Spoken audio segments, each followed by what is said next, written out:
Pernahkah kamu merasa berat sekali membuka mata di sepertiga malam? Seolah ada beban yang menahan tubuhmu dari bangun, padahal alarm sudah berbunyi, niat sudah kuat, tapi tubuh tak juga bergerak. Begitulah awalnya bagi Raihan, seorang pemuda biasa yang ingin menjadi luar biasa lewat tahajud. Tapi, tahukah kamu?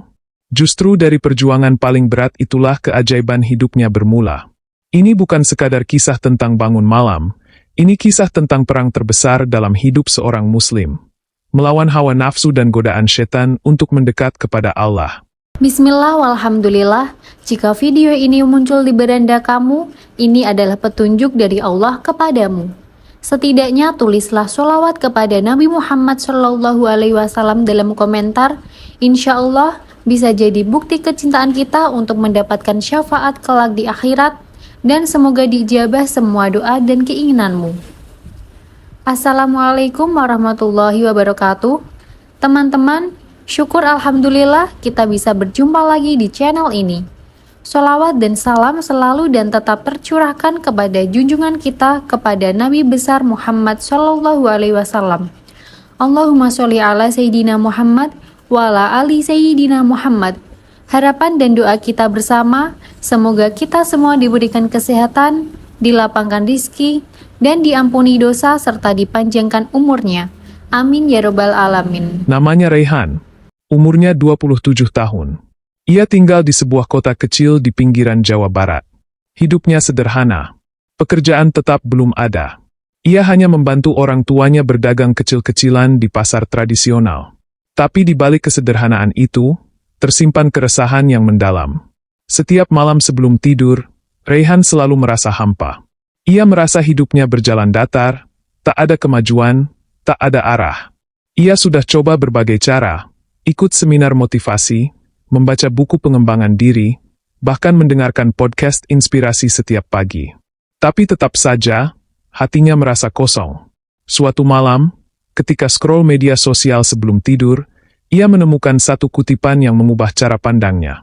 Jika kamu ingin hidupmu berubah, bangunlah di waktu di mana manusia lain sedang tidur.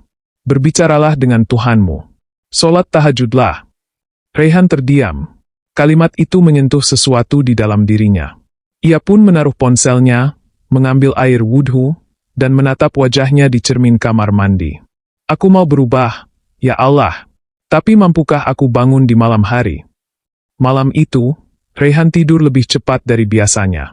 Alarm ia pasang di jam 3.15, tepat di sepertiga malam terakhir. Tapi saat alarm berbunyi, tubuhnya terasa berat. Kepalanya sakit. Mata sulit terbuka. Suara lirih dalam hatinya berkata, "Tidurlah lagi, 5 menit saja." Dan suara itu bukan sekali datang, tapi terus membisik. Seperti seseorang yang sedang memeluk tubuhnya agar tetap di kasur. Raihan terbangun, lalu terpejam lagi. Terbangun lagi, tapi tidak beranjak. Ada pergulatan hebat dalam dadanya. Ya Allah, aku ingin bangun.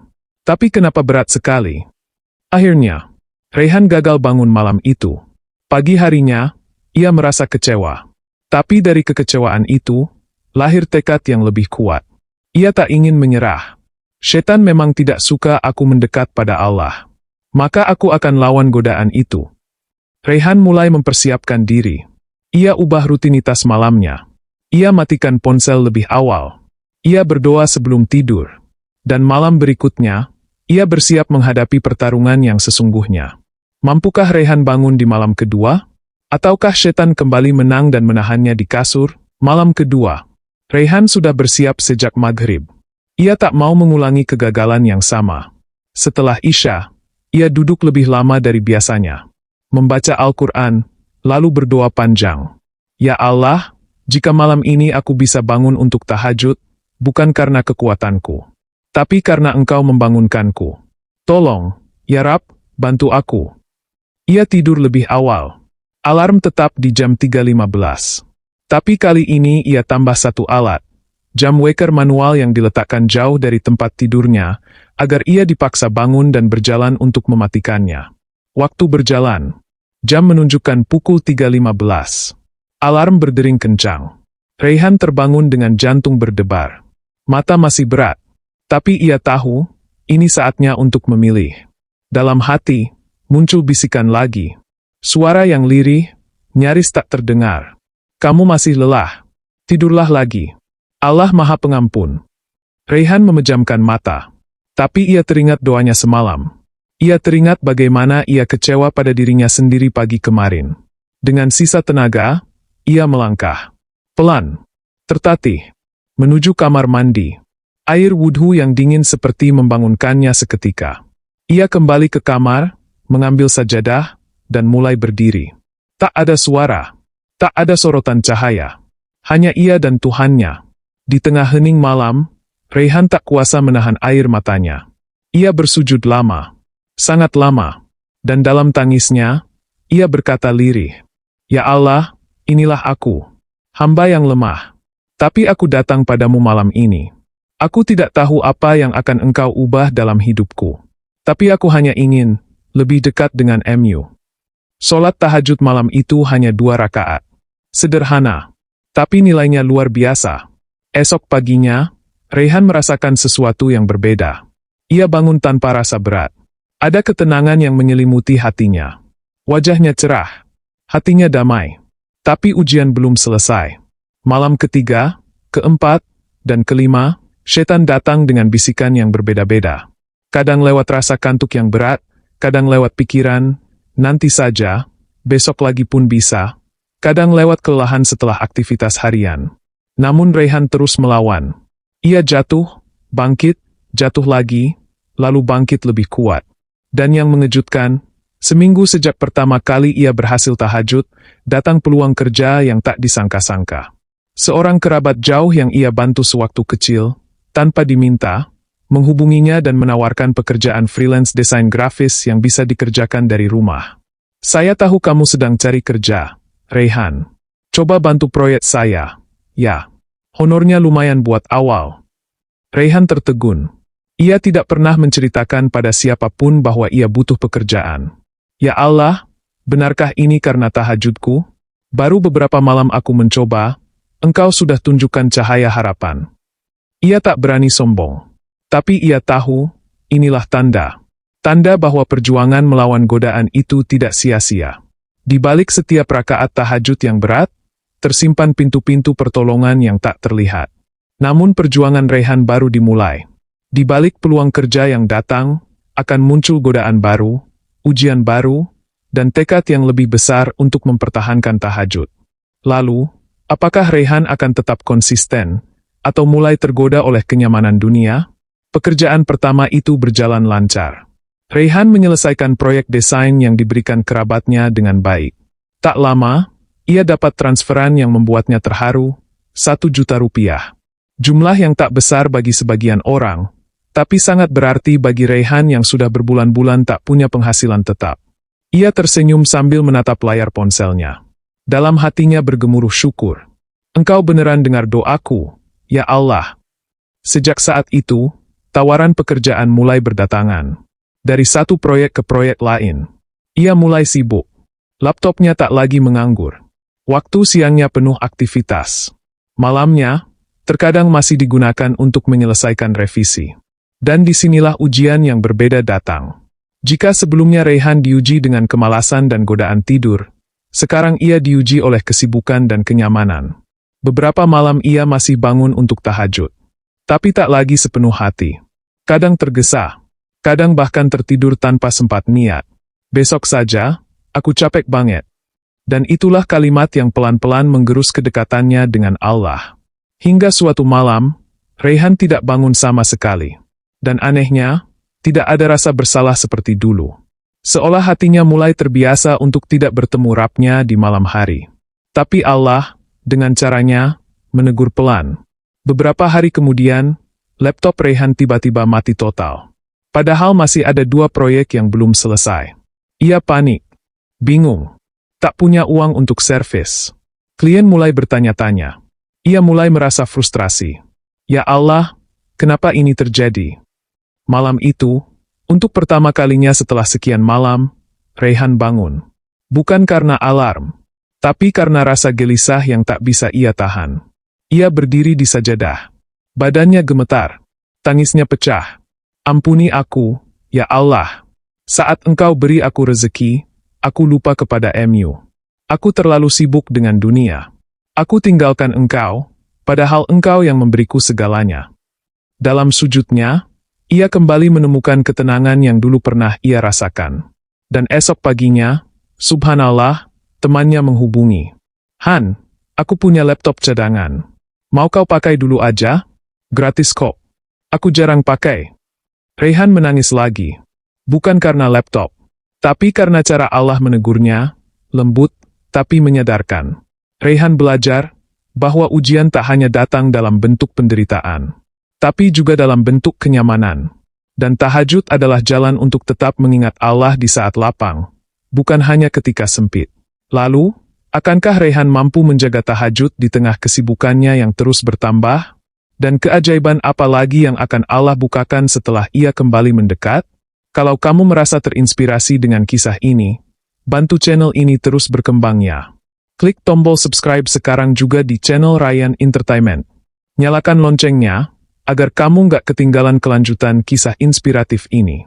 Dengan senang hati, berikut adalah lanjutan dari kisah berseri, kisah keajaiban sholat tahajud. Sungguh berat bangun di sepertiga malam, dengan godaan setan, kita masuk ke. Setelah kejadian laptop yang rusak dan datangnya bantuan tak terduga, Rayhan benar-benar berubah. Ia sadar bahwa tahajud bukan sekadar ibadah tambahan, tapi ia adalah tali pengikat antara dirinya dengan Allah. Sejak malam itu, Rayhan konsisten kembali bertahajud. Tak peduli sesibuk apapun siangnya, Rayhan selalu tidur lebih awal dan memasang alarm untuk bangun di sepertiga malam. Ia tahu, keberkahan hari-harinya terletak di saat ia bersujud saat orang lain sedang lelap. Hari-harinya mulai terasa berbeda. Rezekinya menjadi lebih lancar. Pikirannya lebih jernih. Bahkan, setiap ada masalah yang dulu membuatnya stres, kini terasa lebih mudah ia hadapi. Ia mulai yakin, ini adalah keberkahan tahajud. Namun, keajaiban kedua datang bukan lewat rezeki, melainkan lewat jawaban doa yang sudah lama ia panjatkan, tentang ibunya. Sudah bertahun-tahun ibunya menderita penyakit lambung kronis. Setiap beberapa hari sekali, ibunya sering menahan nyeri, mual, hingga tak bisa beraktivitas. Rayhan hanya bisa menatap, mengelus punggung ibunya, dan berdoa. Tapi sejak ia rutin tahajud, ia ubah isi doanya. Ia tak lagi hanya meminta rezeki atau kemudahan kerja. Kini, di tiap sujudnya ia berkata, "Ya Allah, sembuhkan ibuku. Walau aku tak punya uang untuk membawanya ke rumah sakit terbaik, Engkau adalah Maha Penyembuh." Dan keajaiban itu datang dengan cara yang tak terduga. Suatu pagi, tetangga baru mereka datang membawa bingkisan. Seorang ibu paruh baya, pensiunan perawat herbal yang baru pindah ke kampung itu. Ia berkata, "Saya sempat lihat ibumu beberapa kali tampak pucat. Boleh saya bantu? Saya biasa bantu terapi herbal, gratis kok." Rayhan tertegun. Beberapa hari kemudian, ibunya menjalani pengobatan herbal dari ibu tetangga itu. Lambungnya perlahan membaik. Sudah 2 minggu lebih, ibunya tak lagi mengeluh sakit. Nafsu makannya kembali. Wajahnya cerah. Rayhan menangis dalam sujud tahajud malam itu. "Engkau Maha Baik, ya Allah. Aku tak tahu bagaimana Engkau mengatur semua ini, tapi aku tahu. Engkau dengar doa-doa yang bahkan aku bisikkan dalam diam." Ia sadar, tahajud bukan soal mustajabnya doa semata, tapi soal keajaiban hubungan antara hamba dengan Tuhannya. Kini Rayhan benar-benar yakin bahwa keajaiban tahajud itu nyata. Tapi hidup tak selalu lurus. Akan ada saat di mana ujian datang, bukan dari luar, melainkan dari dalam hati sendiri. Mampukah Rayhan menjaga ketulusan niatnya? Atau ia akan tergelincir oleh ujub dan rasa bangga terhadap diri sendiri? Malam-malam Rayhan kini selalu diselimuti ketenangan. Ia mulai menikmati tahajud, bukan sekadar karena keinginannya, tapi karena ia merasa memang dipanggil untuk itu. Rezekinya stabil. Ibunya sembuh. Bahkan, ia mulai dikenal di komunitas desain grafis online dan diajak bekerja sama dalam proyek besar. Suatu malam, setelah menyelesaikan tahajud, Rayhan menatap cermin. Wajahnya terlihat lebih bersinar. Ia tersenyum dan dalam hati berkata, "Mungkin aku memang orang yang dipilih Allah. Tidak semua orang bisa istiqomah tahajud seperti ini." Kalimat itu muncul begitu saja, halus, samar, tapi menusuk. Rayhan tak sadar, itulah godaan paling berbahaya. Ketika ibadah membuat seseorang merasa lebih tinggi daripada yang lain. Hari-hari berikutnya, ia mulai berubah. Masih tahajud, tapi niatnya bergeser. Kadang ia pamer dalam obrolan grup, bercerita betapa sibuknya namun masih bisa tahajud. Kadang ia membandingkan. Teman-teman lain rebahan terus, gak seperti aku, produktif, dan tetap dekat dengan Allah. Namun Allah tak tinggal diam ketika hambanya mulai menyombongkan ibadah. Suatu malam, ia tertidur lelap dan tidak bangun untuk tahajud. Bahkan subuh pun kesiangan. Saat terbangun, ia merasa kosong. Dadanya sempit, pikirannya kusut. Proyek yang dikerjakan tiba-tiba penuh revisi. Kliennya kecewa. Malam berikutnya pun gagal bangun lagi. Ia mulai gelisah. Tapi bukan karena kangen bertemu Allah, melainkan karena takut keajaiban-keajaiban itu berhenti datang. Dan disinilah Allah mengajarkannya pelajaran besar. Saat malam ketiga gagal tahajud, Rayhan bermimpi. Dalam mimpinya, ia berjalan di padang luas, tapi tak menemukan arah. Ia memanggil, "Ya Allah, di mana engkau?" Tapi tak ada jawaban. Lalu muncul suara yang dalam. "Kau datang padaku karena inginku? Atau karena ingin dunia dariku?" Rayhan terbangun dengan napas terengah-engah. Air matanya menetes. Ia duduk lama. Tak sanggup berdiri.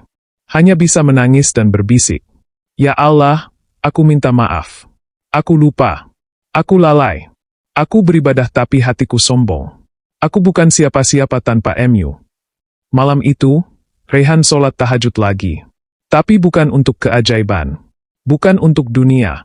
Tapi hanya karena ia rindu. Rindu menjadi hamba. Rindu disapa Allah dalam hening malam. Sejak itu, Rayhan menjaga hatinya lebih dari sebelumnya. Ia tak pernah lagi merasa paling suci. Ia tak lagi menilai siapapun.